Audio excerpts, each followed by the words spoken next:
దేవుడు అంటున్నాడు, నిన్ను వేధించే సమస్యతో మాట్లాడమంటున్నాడు, నిన్ను పీడించే శోధనతో మాట్లాడమంటున్నాడు, నిన్ను అడ్డగించే దుష్టుడితో మాట్లాడమడు.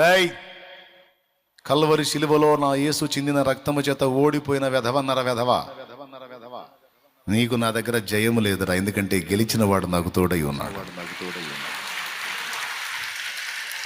తొలుగుదారి తొలుగుదారి తొలుగుదారి మా రక్షకుడున్నాడు నా ఎదుటపో, రక్షకుడున్నాడు నా ఎదుటపో. అందుకే యేసు నామాన్ని వినియోగించమంటుంది, యేసు రక్తాన్ని వినియోగించమంటుంది. కాబట్టి ప్రియులారా, విశ్వాసముతో మనస్సున సందేహింపక మనం ఇలాగూ చేయాలి. అప్పుడు నీ కొండలన్నీ కూడా ఒక దారి అవుతాయి. అవి ఏవైనా కావచ్చు. ఇప్పుడు నువ్వు శోధించబడాయి. ఎంతమందికి విశ్వాసం ఉందో ఇప్పుడు నేను చెప్పింది జరిగిద్దని? నిజంగా ఉందా? రైట్. ఏ దృష్టితో చూస్తే కొండ అయింది? నీ దృష్టితో చూస్తే అది కొండ అయింది. దేవుని దృష్టితో చూస్తే చిన్న రాయి కూడా కాదు. కాబట్టి నువ్వు ఆయన రెక్కల్లో ఉన్నావు గనక నీ చూపుతో చూస్తే నీకు అది పెద్ద సమస్య.